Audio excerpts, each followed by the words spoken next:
You are listening to Leaders and Legends, a podcast featuring some of Indiana's most fascinating men and women whose impact has shaped our state, our communities, and us. Join us as we discuss their imprint on our history. Leaders and Legends is brought to you by Veteran Strategies Incorporated, your local veteran business enterprise specializing in public relations, media relations, public outreach, crisis communications, and digital photography. My name is Robert Vane, Principal of Veteran Strategies, former Deputy Chief of Staff to Mayor Greg Ballard, and Communications Director for the Indiana Republican Party.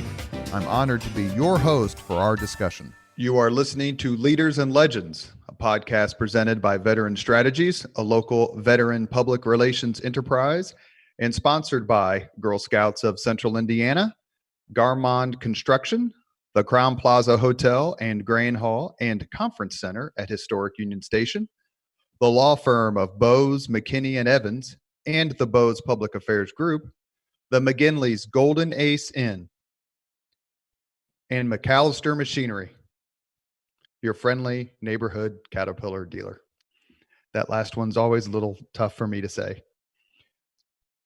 Thank you for joining us on the Leaders and Legends podcast. Our guest today is Indiana Senator Todd Young, Senior Senator Todd Young, who is lifelong Hoosier and a graduate of the United States Naval Academy. We're, of course, very honored and thrilled to have him on.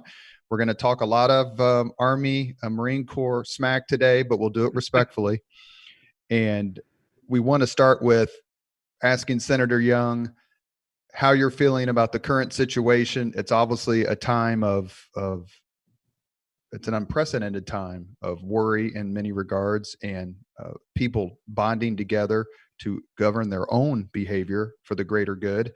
We don't want to dwell on it, but you want to talk a little bit about your views of the current COVID crisis and what we're doing to handle it. Yes, unprecedented, aptly describes the current situation, Robert. It's a public health crisis meets economic crisis meets social and community sort of disruption. I think we're all looking forward to getting our sort of regular cadence and pattern of our lives back, but. Look, I think this is a time of great stress and strain for all Americans, but in particular, our frontline healthcare workers. So many individuals who went into this crisis already experiencing some of the things we're now hearing a lot about, we're now seeing a lot of the effects of. If you were lonely before the pandemic hit, you're probably really lonely right now. If you were feeling, ill before the pandemic, this is not a good time to be unwell. So you or loved ones may have succumbed to this wicked virus. And I think it's all, at the same time, though, made us all appreciate just how much we need one another, how much we appreciate one another. And Robert, as a strong Republican and someone who's proud of who I am and what I've stood for in a public sense, I'm not talking about people just like me. I mean, I really miss people very much unlike me right now, and the ability to mix with them on a regular basis and see them in casual public settings. And so it's this sort of defining moment in a person's life that one would hope would really heighten our appreciation for how much we value one another and are all in this same sort of challenge and predicament together. And so I think we got a real opportunity to build on this solidarity and come together into a more perfect union, a stronger nation on the back end of this. One of the things that Hoosiers do really well is they lead. And there are many, many examples of that, of course, whether it's our six vice presidents, along with the current one, Mr. Pence. Not only that, but frontline soldiers and command officers. And Hoosiers are known for coming through in a crisis, not shrinking they're shirking their responsibilities, not shrinking from doing what needs to be done. I know you're a history buff, as am I, and I'm looking at what your friend, my friend, and former podcast guest, Eric Holcomb, is doing in the governor's office, and confronted with the worst crisis for the state since the Civil War. I just am admiring that he's handling it like Oliver P. Morton handled the Civil War, resolutely, strongly, and make no apologies. This is what we have to do, but things will be better if we come together. You've known Governor Holcomb a long time. What do you think about what he's doing in the state and how he's leading the state? Yeah, so I'm really impressed by his leadership and the daunting challenges that he's had to face. It wasn't too long ago that there was a Republican governor in a Western state who characterized the job of a governor as serving as the branch manager of the federal government.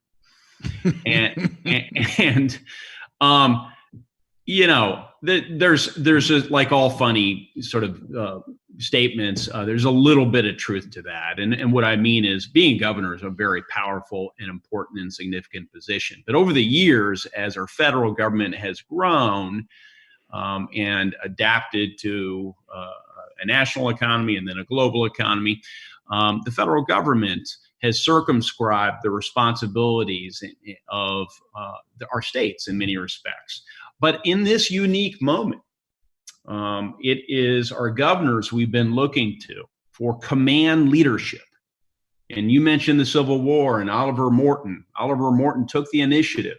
He wasn't able to assemble a state legislature, so he went out there and he raised money from the party chairman to continue the war effort because he had a deep conviction it was the right thing to do, and it was not without controversy. So similarly, Governor Holcomb has been leading in a difficult time. Henry Kissinger once said that the art of public leadership involves marching out in front of the parade, but not losing the parade behind you. And sometimes it's a difficult balance because we know that there's so many competing equities and interests and concerns people have, public health and the economy, and the governor is doing all he can with great integrity and principle to strike that balance, to maintain people's confidence, to bring the parade along, and he's done it with some good humor too.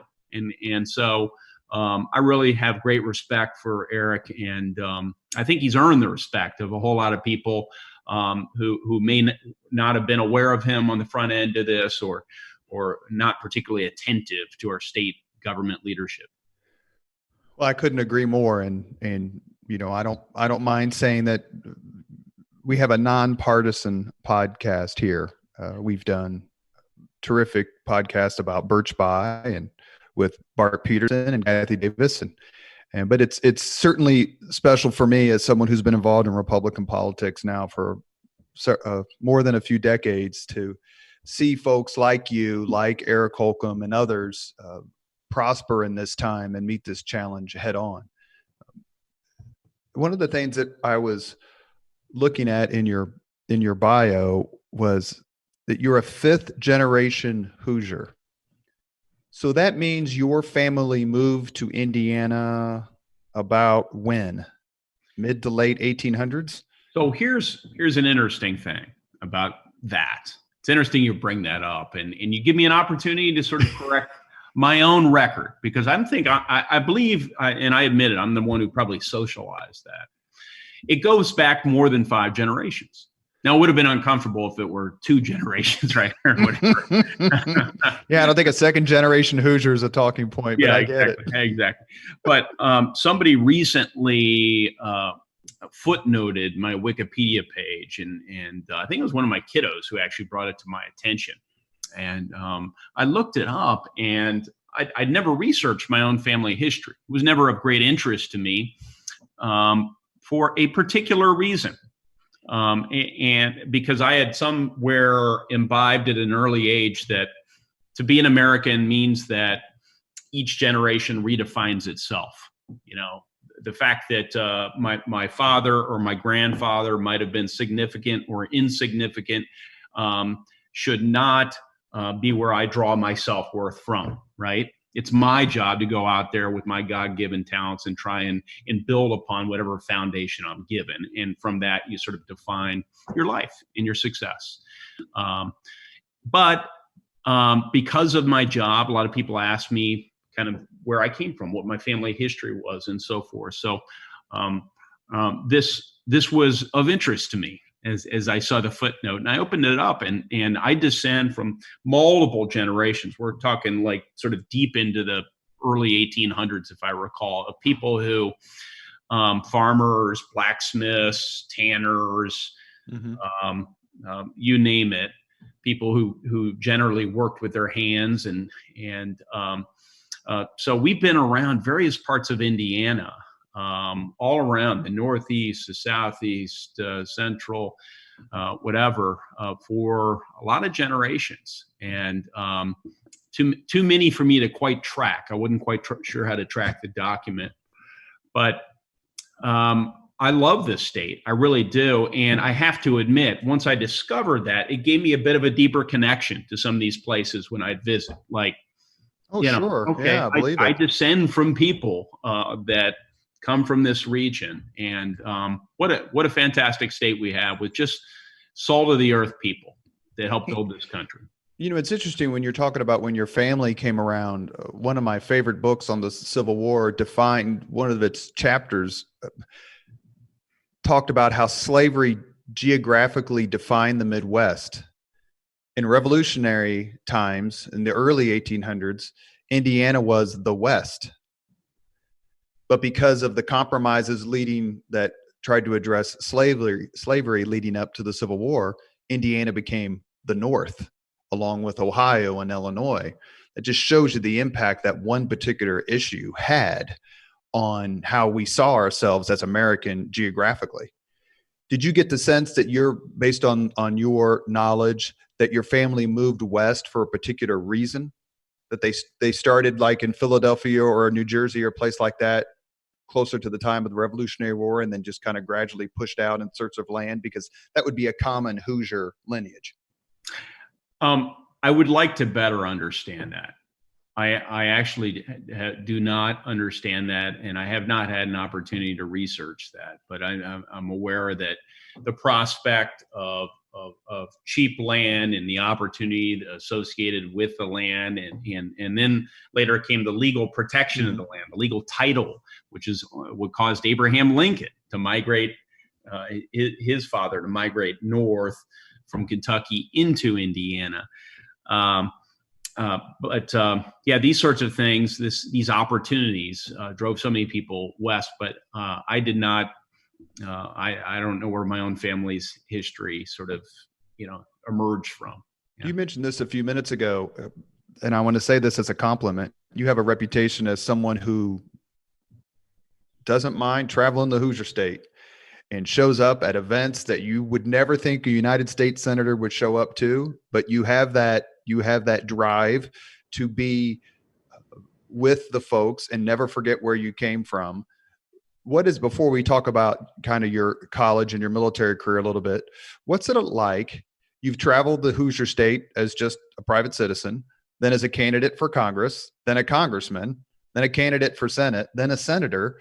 What's that like? How do you feel you're received? And is it fun to go to the Mayberry Cafe and say, oh my God, it's Todd Young instead of Senator Young, where they feel comfortable with you because you've been there and you've demonstrated your willingness to sit down and have a conversation with people who'll tell it to you straight? Yeah, I take pride in my ability to make people feel comfortable, right? Yeah, I think, not everyone who approaches me knowing I'm a United States senator is initially comfortable, but I do feel like that I'm able to put people at ease. And I think there's a lot of that just comes from the family I grew up in. We were taught, like so many people in this great state, that it's a quintessentially American sentiment. No one is better than any other man or woman, and gosh darn it, that was instilled in me, and that's part of what drives me to do different things and set different goals and try to accomplish those goals. But it also carries into how I relate to others. I really don't think I'm any better than anybody else. I don't think that my title somehow gives me higher status than others. In fact, it's even common for someone at a local level of government to refer to my office as a higher office. And I bristle a bit against that. It's just a different office. It's a different responsibility. We're all important. We all have very essential roles to play in the society, whether it's government or whether it's the person who picks up my garbage. You talk about an important role in society. If I didn't show up for work for a couple of months straight, people might not notice for a while. Kenworthy would make sure they notice. But I'll tell you, if my garbage weren't collected for a couple of months, can you imagine? I mean, that's really, so that puts things in perspective. Every job is quite important out there, and really everyone is important. And I want to say this because I'm gonna guess you're gonna agree 1,000%. The attitude that you just discussed with us is exactly the attitude of your predecessor, Dan Coates, former senator, 2-time senator, former congressman as well, and Army veteran, is probably the most approachable person I've ever met who held that office. You would be along that way. Governor Holcomb is very approachable. Of course, I worked for the ultimate everyman, former Marine Lieutenant Colonel Greg Ballard. But Dan Coates was as grounded as any politician, public official I ever met. How well did you get to know him? And did you kind of see how he interacted with folks and go, you know what, he's getting this right? So one of the things that I am impressed by, and not impressed in a normative, favorable or unfavorable way, but just like that I'm really struck by, is how, in my mind, the best leaders are people who don't try to pretend to be somebody else, who figure out how to be themselves and cultivate their own skills in furtherance of important values, shared values, right? And Dan Coates never put on any airs in his public capacity. He still doesn't to this day when I see him, I think that is one of the reasons he was so successful as a leader. That's one of the reasons people liked him so much as a U.S. senator and director of national intelligence, and one of the reasons why fellow senators trusted the guy. He was trustworthy. He was humble. He's friendly. He had a good sense of humor, but he wasn't a wise guy. He wasn't a blowhard. Now, there are some of my colleagues, frankly, that are hams and posture and preen, and there's an authenticity to it. That's just who they are, right? And they can pull it off because that's who they are. So there are different types of leadership. It was one of the things that I studied when I entered the Navy and then went into the Naval Academy. And you've heard I served in the Marines, right, Robert? I try not to tell anyone. Okay. All right. So I didn't know if you're going to bring it up, but yeah. There were certain subjects I was told by Kenworthy that weren't to be discussed. That was one of them. And your love of Game of Thrones. Yeah. Well, not everyone can get into the Marines, but so Robert, you're a great American. You are a great American soldier, and I've got great respect for you.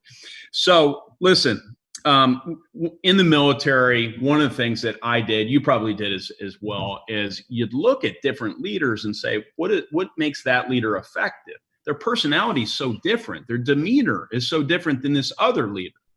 And I'd try and draw traits from leaders that I thought were replicable, that I thought maybe were consistent with my own sort of personality and amplify those in the end. I found that to be probably the best mode of training leaders, is just being around, immersed in a culture of leadership, right? Not trying to, in a book or in some sort of tutorial, learn how to be a typical type of leader. So just be true to yourself. So Dan Coates, he's a humble guy. He's kind of like a quintessential Midwesterner, right? Mm-hmm. Just what Hoosiers typically want in their leaders, whether it's business, government, nonprofit, whatever. And he brought that to bear, and with energy and integrity over a number of years. And Mayor Ballard did the same sort of thing. And there's just tons of examples out there. A lot of our chief executives of major companies like Eli Lilly, they come from that mold. Mm-hmm. All the way down to guys like my dad. Of course, I'm biased, but he ran a small business for years, probably a half dozen employees at their height.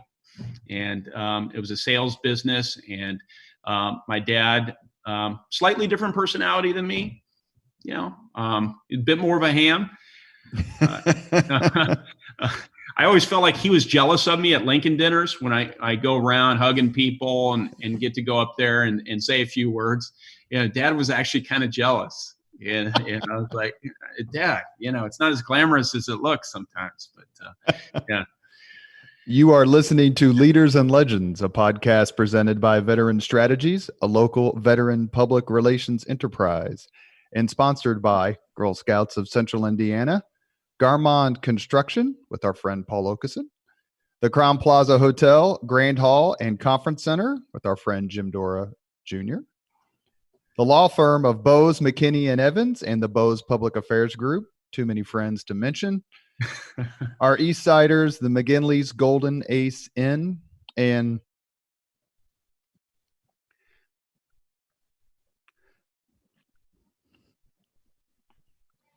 the greatest of the great, P.E. MacAllister Machinery, your friendly neighborhood Caterpillar dealer. You're listening to the Leaders and Legends podcast. We have our senior senator, Todd Young, lifelong Hoosier, fifth generation plus Hoosier. Senator Young, is there a Hoosier leader or legend you particularly admire? Yeah, there are lots of them. Most of them are unsung. Most of them will never be on a ballot. Most of them will never occupy the C-suites. Most of them are toiling away with great anonymity and without recognition for causes they believe deeply in. I'll give you an example.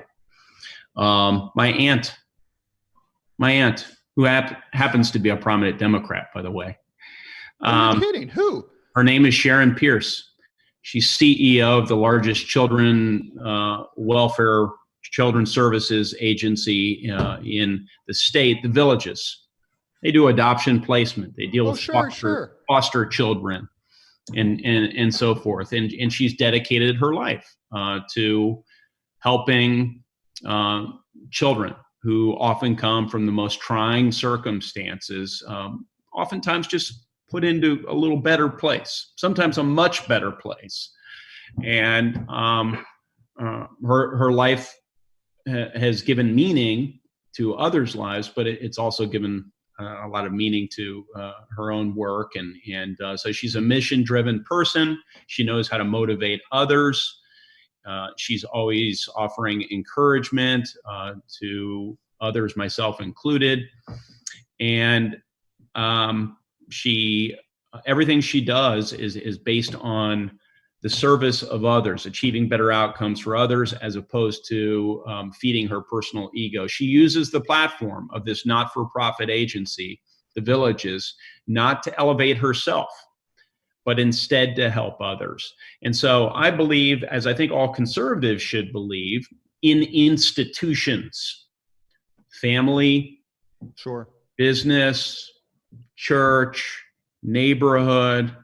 There's just, a multiplicity of important institutions. One of those institutions happens to be government. And you and I, Robert, in various capacities have felt called to serve at different times through government, not to elevate ourselves, not to create a cult of personality, but to serve. And so Sharon Pierce would be a fantastic example of that kind of servant leadership. Yeah. We talked earlier. I'm glad you mentioned that, and I hope she understands that we're going to reach out to her and try to get her on the podcast. We'd love to talk to her. Your path to the Naval Academy is interesting in the sense that you joined the Navy first.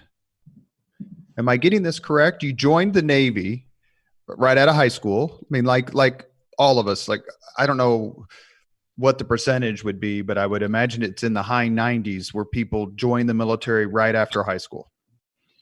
And that's what you did. And then you got appointed to the Naval Academy. Talk a little bit about that, because I've never heard that before. I know people who were enlisted that became officers, but not the path that you took. So it's actually a fairly high percentage of service academy graduates when I was going through the Naval Academy had some prior form of service or higher education. Some people had spent a year at a state university or another college, and they were on the bubble to get into the academy. Others went to a private Northeastern prep school for a year to improve their SAT scores and so forth. But there are a number of incredibly sharp enlisted people, as you know, Robert, who serve in our military, oftentimes with PhDs. That's right. Their letters by far outrank and outstack and outclass those of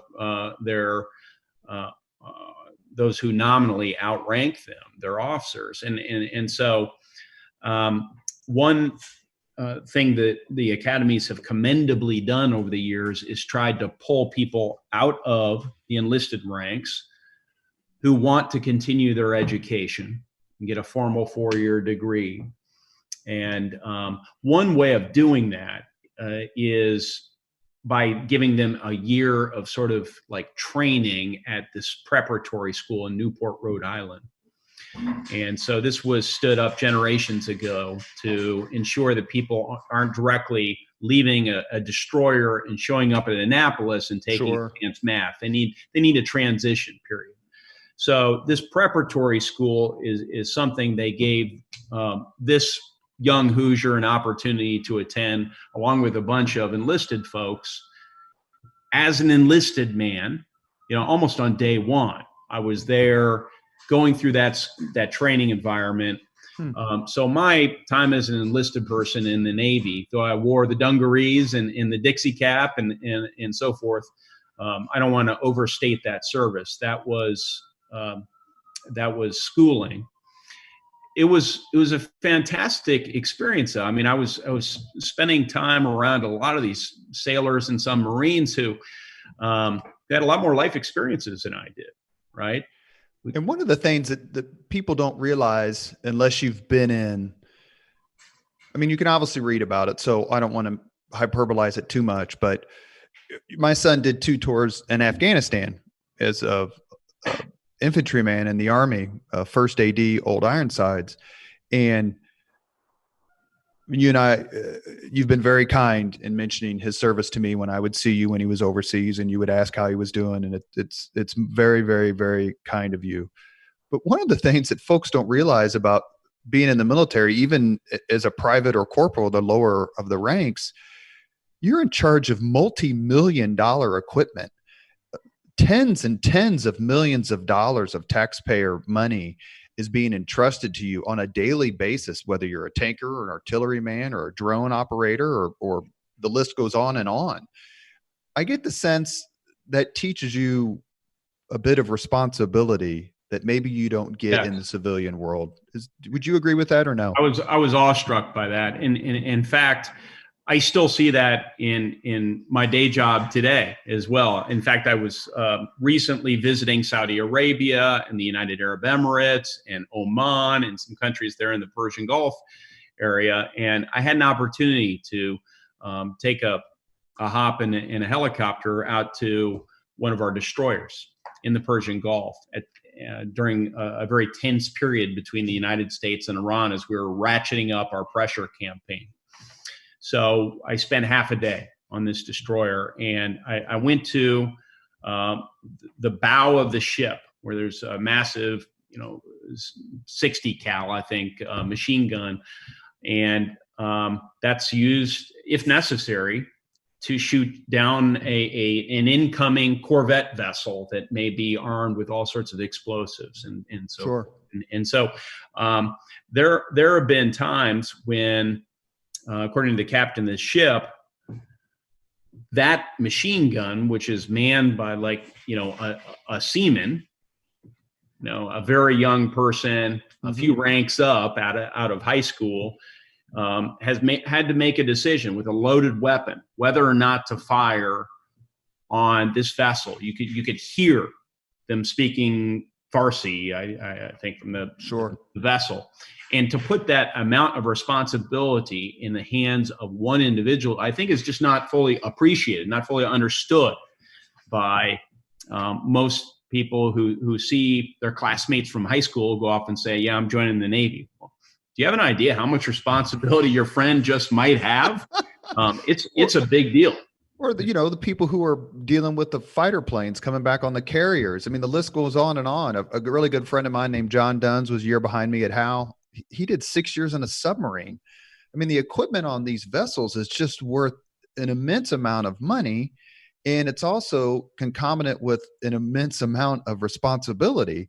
And I've said this, I don't know anyone who has disagreed with this statement. And, growing up on the east side in Indianapolis, I couldn't name them all, but so many of my friends joined the military out of pride, out of necessity, whatever reason.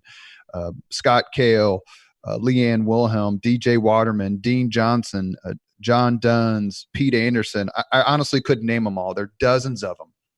To a man, including the conversations I've had with people in politics who were in the service, Eric Holcomb, Richard Lugar, Greg Ballard, the best decision they ever made, joining the military. Best professional decision they ever made, to a man. No one has regretted it. They've all said, man, I'm so glad I did this. Would you agree that your decision to take that path, as opposed to going to a different university and taking a different path, that shaped you and changed you in ways that you could never have replicated any other way? Yeah. I mean, it's defined who I am as a person. I spent my last roughly year in the military, of all things, doing recruiting duty. And that's difficult duty. Frankly, it was a lot more challenging than serving as an intelligence officer. And one of the things that I would say during the booming 90s economy to University of Chicago students or Northwestern students who I was trying to recruit into the U.S. military was prefer the hard. Put yourself through the crucible. I cannot explain to you exactly what sort of person you'll be on the back end of this experience, but I guarantee that the fire will make you a stronger person, right?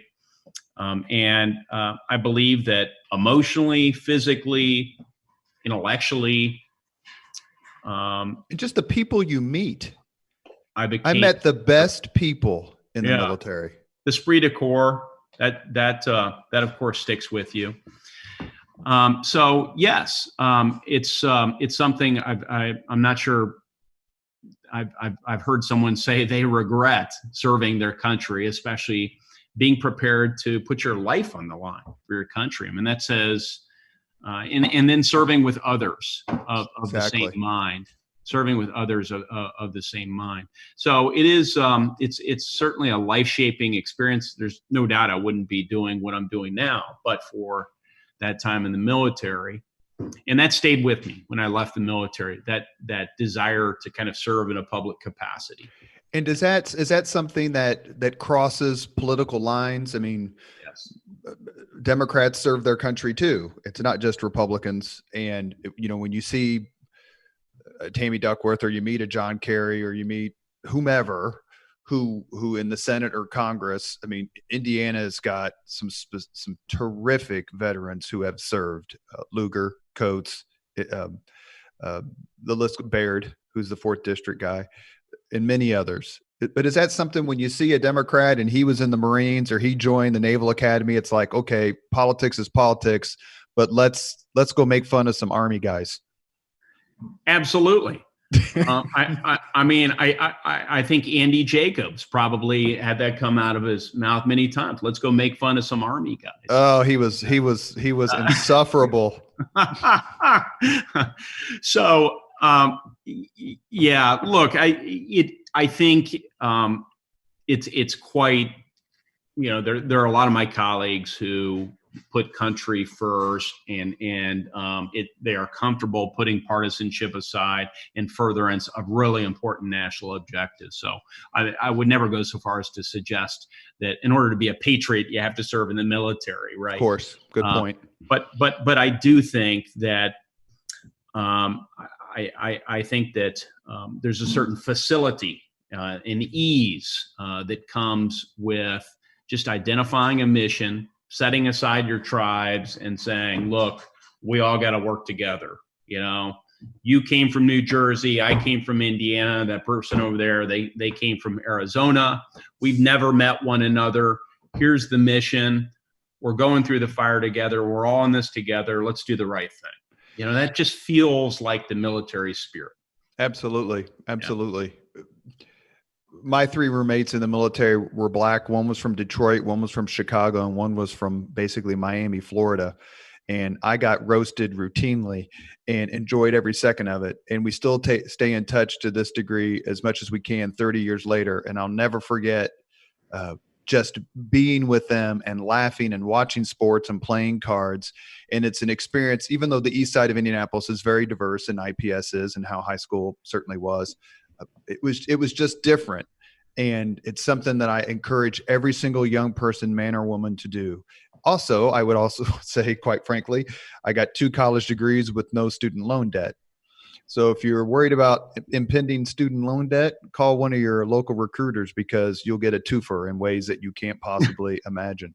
There's something else I'd add, and we can pivot if you like, Robert. But one of the things that I learned in the military is service isn't service until it's not fun, until it's really hard, until it's actual sacrifice, right?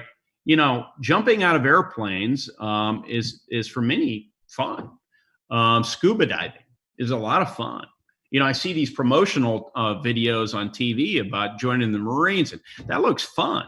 Well, a lot of things I did in the military were really boring and not always a lot of fun, right?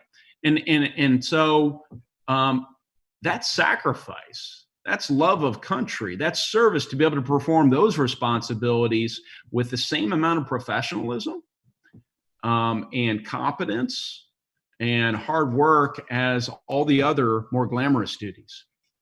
One of my favorite statistics, I was the then Congressman candidate Mike Pence asked me to be the head of his Veteran Affairs Policy Committee when he was running for governor in 2012.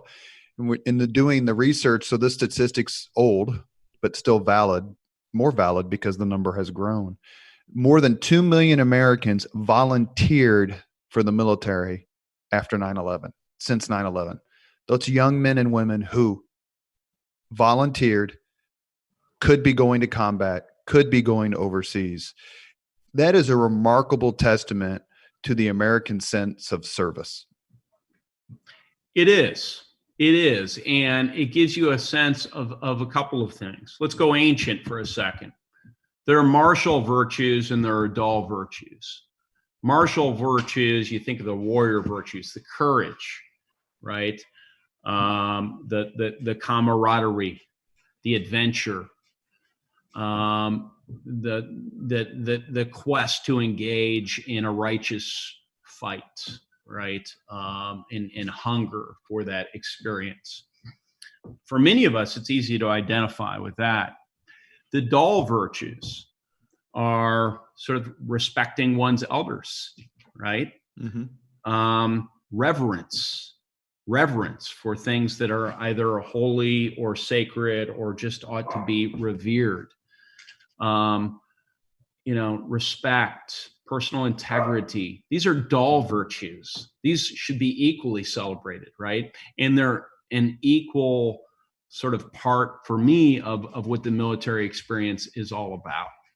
And I think it's so commendable and encouraging to see people raise their hand and say, I want to be part of all of that. Yeah. Terrific. That's exactly. And you'll never, if you want diversity in your life, join the military, because you will meet all kinds of people. And it's something that Indiana, in its history, I think we still have the 4th largest National Guard in the country, and we're not even in the top half in population, or very close. It's typical of us. You attended the Naval Academy. You walked around. It's a beautiful place in Annapolis. Did you get a sense, or did you ever walk around from class to class, or when you were on duty, and go, John McCain was here, Chester Nimitz was here, and we could go on with the list of the heroes and the veterans and the Medal of Honor recipients who took classes where you took classes and served duty where you served duty? I didn't do a lot of that. No. I was, fear is a great motivator. And I always thought, I still think my strengths are kind of arts and letters, words, writing, history, current events, these sorts of things. The Naval Academy is an engineering school. I mean, I studied electrical engineering, weapons systems engineering, rocket science. That was my worst class, by the way. Yeah. So can I say the Senate is not rocket science? Yeah, the Senate is not rocket science. And oh, by the way, rocket science is not brain surgery. All right. So anybody can figure it out. It just takes a whole lot of work. So this was a very tough experience for me. But it was, for me in particular, I would say, a real boost in my self-confidence for somebody who had to beg and claw their way into the Naval Academy. I drove all the way out to the Naval Academy after getting multiple, what were effectively brush-offs and rejection letters from the administration. Drove out there with my dad and showed up, and they said, "Who are you?" "I'm the guy who's been writing you, and I'm going to go to the Naval Academy." That's how the prep school came about, and so forth. Sure. And so I kind of, through initiative, was and a lot of good fortune, was able to finagle my way in. And it must have been a weak recruiting year too, but got in. And I had 4 good years there to work on my weaknesses, and ended up finishing top 20% of my class. But that's a huge confidence builder when you're surrounded by valedictorians and salutatorians and people who got into Harvard and Yale. And, I went to a good public school, but I was definitely not that caliber of student on day one. In fact, I was barely getting by.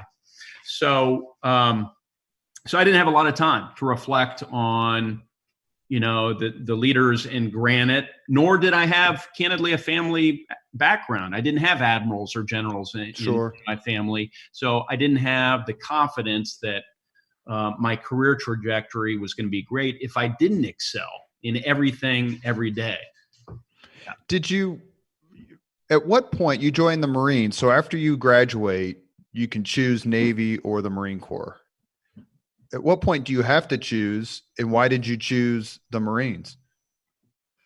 I knew I was going to do something, whether that was the Navy SEALs, Special Warfare, or the Marines. It was pretty much going to be one of those two that involved physical activity, that involved, I hoped, some of that martial stuff, some of the adventure, and I went through the SEAL summer program. I went through the Marine Corps summer programs, and they were both great. So that's kind of how I settled on those two.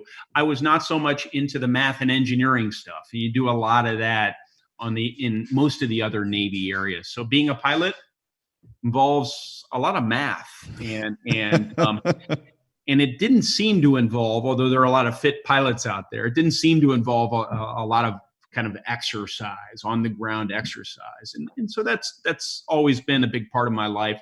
So it was sort of that simple. I like being outdoors. A lot of people choose the Army for that same reason, right?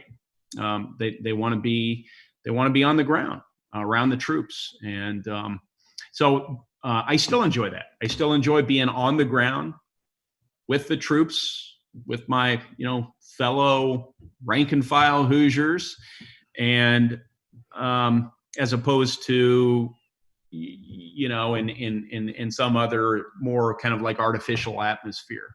So, have you gone back to Annapolis as a United States Senator and kind of walked around and talked to the folks and said, hey, look, stick it out, because you never know what can happen next?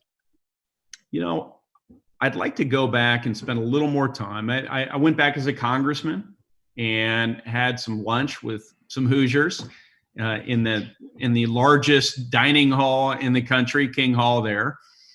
I've been back and gave a couple of years of service to the advisory board that I sat on.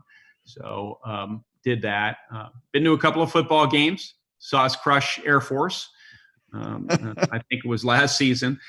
And and I go to the Notre Dame Navy game every year. So, but it's a really, as you said, it's a beautiful place. It is, it's a place a lot of my classmates don't go back to on a regular basis. They still talk about it because it's such a tough place. It brings mixed emotions to a bunch of folks. That's interesting. That's interesting. But, yeah, it's a great place to be from. It's not always a great place to be at. There's a wall around it, and a lot of people think that wall is designed to keep outsiders from going in. So, you made a decision about a decade ago that has got to be one that involves your family, your wife and kids, your parents, your friends, that I have real admiration for, especially in this day and age. And that is, you decided to put your name on the ballot. You had earned your law degree, several degrees. You'd been over in London. You had demonstrated a real commitment to education, bettering yourself. But when you put your name on the ballot to run for United States Congress, that is a whole nother level of, dare I say, exposure. Talk to us a little bit about that decision. You were up against candidly, a very, very strong Democrat Congressman, Baron Hill, who had won the seat, lost the seat, won it back, but had kind of a strangled hold on the 9th district, which is where you're running. How hard was that decision for you? And did you ever regret it immediately after you did it? No, I never regretted it immediately after I did it. And I made the announcement that I was going to run for the 9th Congressional District seat of Indiana in January of 2009. That's really early, right? Because the election wasn't obviously until November of 2010. And some of that was a function of inexperience. Some of that was a function of the fact that I lacked a net worth and a network. I knew. Is it okay to say that I never heard of you until you decided to run for Congress? Oh yeah, absolutely. I was like, Todd Young, you mean Sadrel's not running again? Who are we going to get down in the 9th? And they said Todd Young, and I said, what's his background? And they said he was in the Marines, and I go, oh, okay, I started laughing. I'm like, the Marine Corps has the best brand in the world. They just do. I hate it, but they have the best brand in the world. And I said to myself, I'm like, it's going to take a veteran who's going to work his tail off to beat Baron Hill in the 9th. And I think that's one of the best things you had going for you. Yeah, I had the work ethic. And so because I began early in January of 2009, it gave me an opportunity to practice law, which is what I was doing for that fairly short period of my life, for about 2 years. But practice law out of my Jeep as I traveled around a district larger than the state of Connecticut. I can remember pulling my laptop out and file folders out in subways and doing a little law work, and then calling some people, making some friends, seeing if they can bring some others in. So I just made friends for about 6 months to 8 months, and all around the district. Prominent business people that happen to be involved in the party, government leaders, and others. And then, if you're really going to run a campaign, you have to start bringing in resources. So I started to do that and identify people who might consider helping me on the ground. And the thing grew and grew and grew. And one of the traits that Napoleon most appreciated in his generals, you know what it was, Robert? It was the most important quality in his generals. I would say audacity. Oh, that's a good guess. Actually, I probably would have guessed something like that too. Napoleon famously told one of his generals came up to Napoleon one time and said, "I don't know where the enemy is. I don't know how many enemy there are." And Napoleon looked at him and said, "Attack him and find out." Well, I think you need audacity. So that's absolutely, and if you're going to really achieve anything remarkable or notable in life. But in this instance, it was the preeminent quality of luck. He needed his generals to be lucky.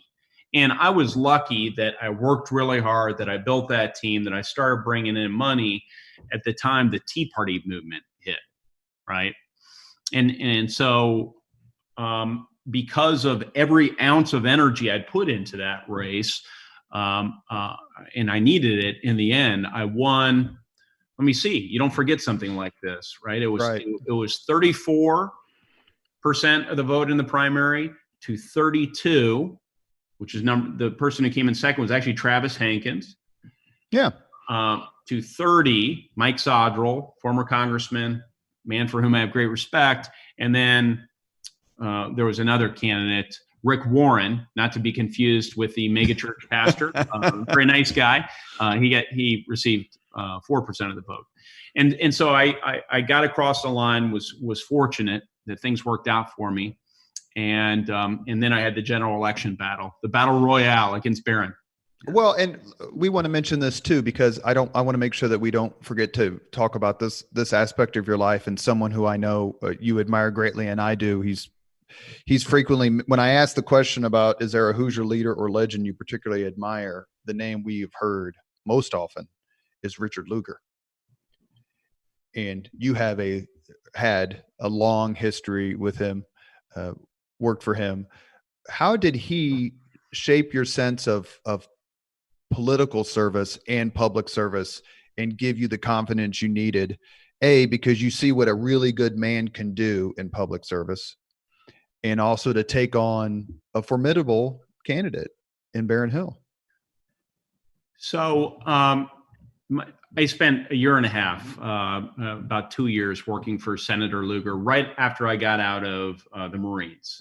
That was my first real job. And I advised him. He didn't need a lot of advice on a couple of policy issues, right?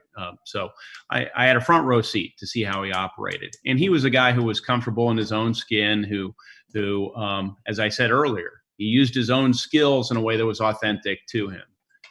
Dick Lugar was never kind of a populist, flame-throwing politician. He's a soft-spoken man, cerebral, and I learned from him the importance of building trusted, positive relationships with people on all sides of the political aisle, within Congress and outside of Congress, including back home.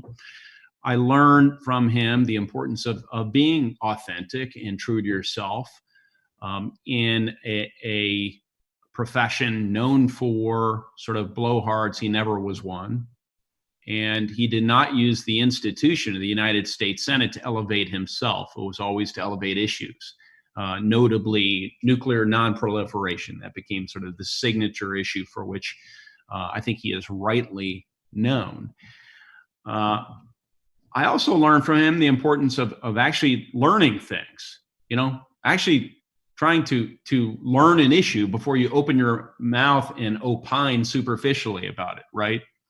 And he did have a real command of the issues. Much of that was just a function of his intellect and his attention and pride in learning issues. I also got a sense that a measure of the man's humanity. He always treated staff like myself respectfully and understood that he was part of a broader team. Mitch Daniels said that in the podcast we did with Governor Daniels. We didn't actually get to Mitch Daniels' time as governor. We hope to do a podcast on that when he's less busy. But he mentioned that about how Lugar treated the staff. Was very gracious, very like, let's help, it's time for you to move on. How can we help you? You need to do the next great thing in your life. And in the list of people who worked for Senator Lugar or Mayor Lugar reads like a Hoosiers who's who of people who've done great work. Teresa Lubbers, Sue Ann Gilroy, Jim Morris, Todd Young, Mitch Daniels, the list goes on and on. So there's a lesson there too, which is either know how to hire well or hire people who hire well. And he did that. And clearly many people applied to work for Senator Lugar because he was such a great man by reputation, by his every action and so forth. But he also got a lot of help along the way. And he deserves credit for that, right? For empowering others around him to hire good people, holding them accountable along the way. And that's how he built his legacy over a number of years. And so there are a lot of things that Dick Lugar could have done with his life and been very successful. I can remember a conversation I had with his chief of staff, Marty Morris, once. And he said, look, Lugar, he could be a successful CEO, which I believe. Yeah. Could have been successful head of a university, but he chose this. And we should all be grateful that he chose that. We want to be very respectful of the senator's time. And I want to ask one quick question about your Senate run in 2016. It was going to be against Baron Hill again, but Evan Bayh came in and you ended up winning in what was a good year for Republicans. I remember that day, and there were a lot of Democrats walking downtown with a big smile on their face. And we hope to have Evan Bayh on the podcast one day, so we don't want to be disrespectful, but they were for sure they were going to win that race. How did you win it? How did you and your team win that race? I still feel like we had the advantage day one. Evan Bayh entered with $10 million in the race. And incidentally, I've got a very positive relationship with Evan. I've never had a race against anybody who I haven't made great efforts to develop a friendship on the back end. I've developed a genuine friendship with Evan Bayh. And so I also want to say that. But I had a deep conviction, and normally my convictions are informed by facts. Right. I try to be a very objective person and not subject to overconfidence biases and so forth. But this one was deeper than that. This one was, we've got this. We've got this. We've worked too hard. I see no other path than victory on this. And I think that enthusiasm made a difference, not only in my own personal efforts. I think that the team understood that it was going to be all right, that we were going to win. It was just going to take nonstop concerted effort and concentration. It was going to take no mistakes between Evan Bayh's entry and Election Day. It was going to take the tightest sort of teamwork any of us had ever enjoyed, maybe extending back to sort of a kind of a military commitment. Sure. And it was just going to be all in for everyone, and we were going to win. And I've never felt such certitude in such otherwise adverse circumstances than I felt the moment after going through a drive-through, picking up a cup of coffee, and getting the phone call from the gent who effectively managed my campaign, Cam Savage, saying, "Todd," very calmly, "just want to let you know," he gave me some throwaway information. He said, "I also want to let you know we got another opponent." "What do you mean another opponent?" He said, yeah, you know, Barron Hill's out of the race, and Evan Bayh's entered. And I said, how did that happen? And he said, "Well, it's just, you know, it just did. And he's got $10 million and he was calm and I was calm. And I said, okay, we're going to win. I went right back to making fundraising calls, and we all set on a course of getting it done. So there's also a certain peace, I have to say, during times of sort of adversity like that. There was an expectation I was going to beat Barron Hill. I also have a positive relationship with Barron Hill, but I think that's you're exactly right. Yeah, there was an expectation. So it was therefore a pressure on me that I was going to blow it, right? I knew no one thought I was going to beat Evan Bayh, but I felt like I was going to beat Evan Bayh. So suddenly, it's like playing sports when you're loose, right? The ball starts going in a lot more, right? And so I was loose. I'm like, hey, I got this thing. No one thinks I've got it. And this is an opportunity to do something that is incredibly impactful. The control of the United States Senate, we have to assume, is going to come down to this race. And we operated under that assumption. Well, with Jay Kenworthy and Trevor Foudy and Cam Savage and my former boss, Kevin Ober, and all the people who helped you, you were in very, very good hands. And no one can say that Todd Young took on the Washington Generals to get where he was or to win office, to beat Barron Hill in Congress in the 9th when he did, and then to beat Evan Bayh, who is one of the very few people to win statewide in Indiana 4 times, is a murderer's row, with all due respect, of opponents. Let's get quickly to the 5 questions when we let you go, because I know you have other things going on. I will quickly say you are listening to Leaders and Legends, a podcast presented by Veteran Strategies, a local veteran public relations enterprise, and sponsored by Girl Scouts of Central Indiana.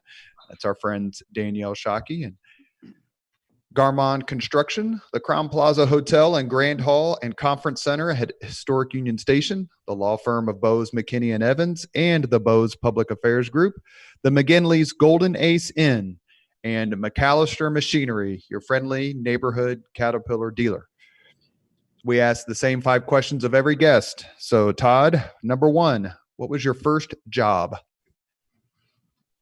Well, you've probably heard this in promotional videos and so forth, but it is indeed the case.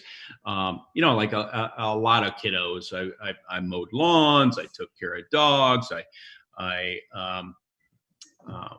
did all kinds of things like that. But probably the first, the biggest job I had was my dad had an office building, and he only operated in a small part of it. He'd rent the rest of it out to others. And this was back in the day. I was in early days of junior high school, 6th grade, 7th grade or something. And it was a lot cheaper to pay your son to be janitor of this big old office building. It's actually in the Broad area now. It's right across from the old Burger Chef. So John Mutz, remember the very location, being the owner of that Burger Chef. But it would take me hours and hours to clean those ashtrays and toilets and that kind of stuff. And it gave me a great respect for what people who work with their hands do, right? It was hard work. It wasn't fun work. I wasn't paid much money.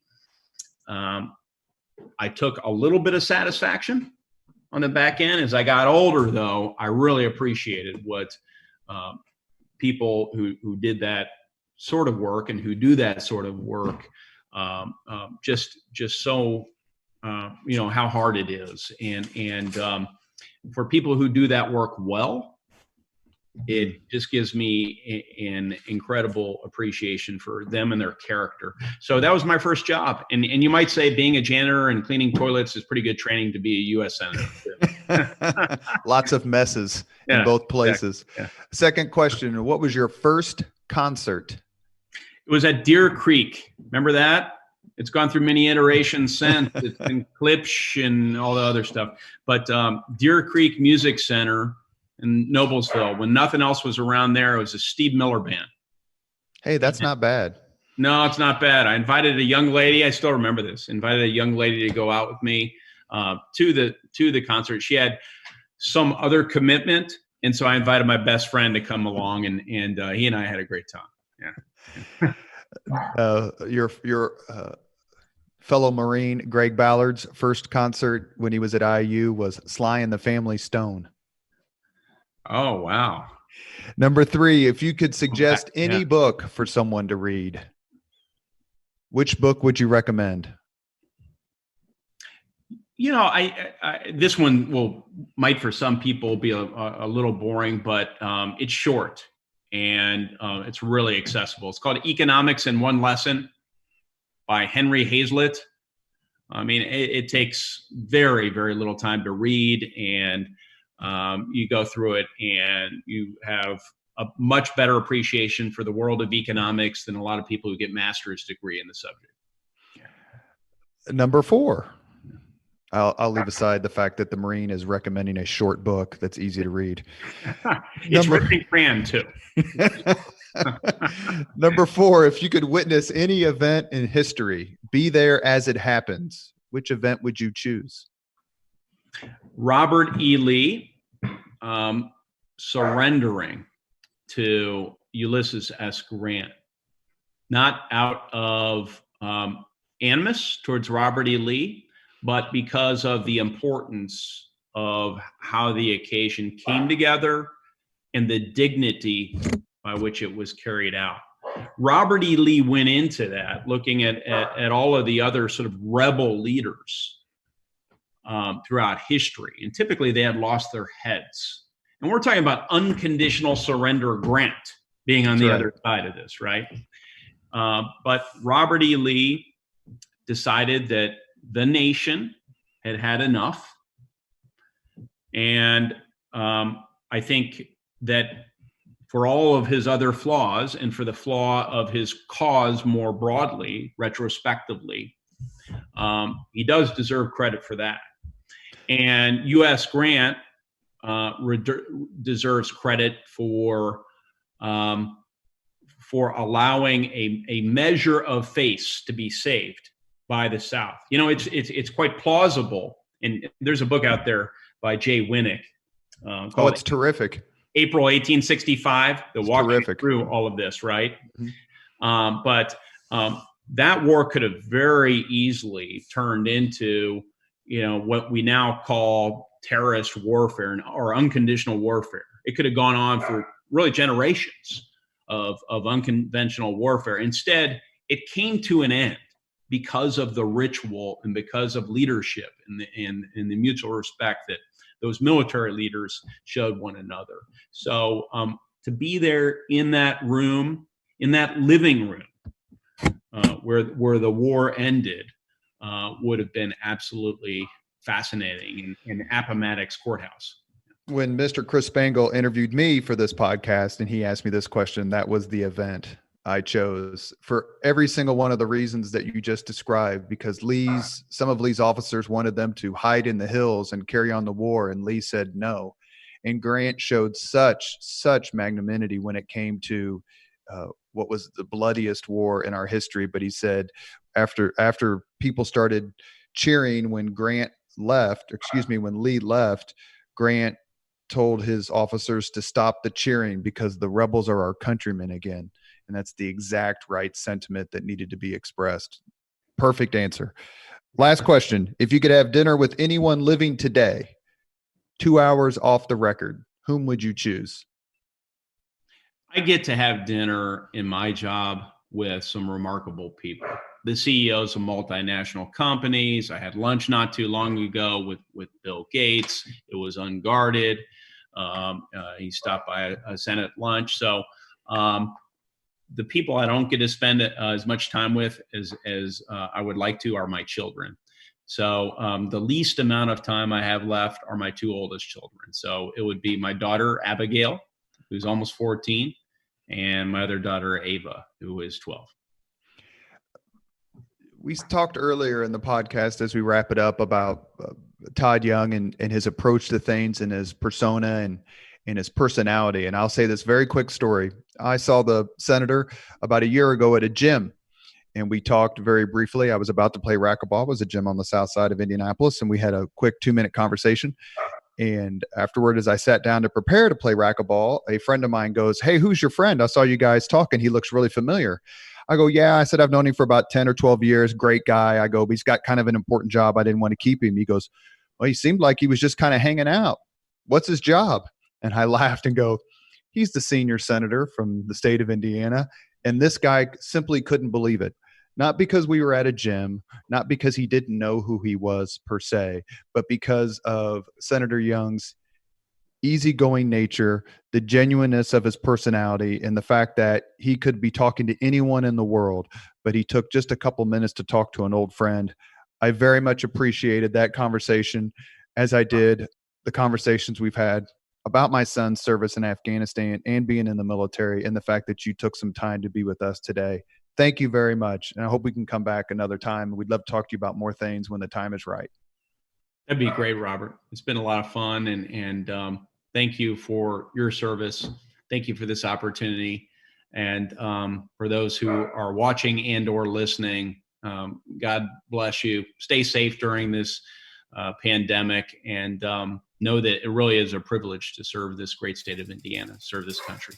Thank you very much for listening to Leaders and Legends, brought to you by Veteran Strategies Incorporated. If you want to contact us about this program or our menu of public relations services, please send us an email at robert@veteranstrategies.com. That's robert@veteranstrategies.com.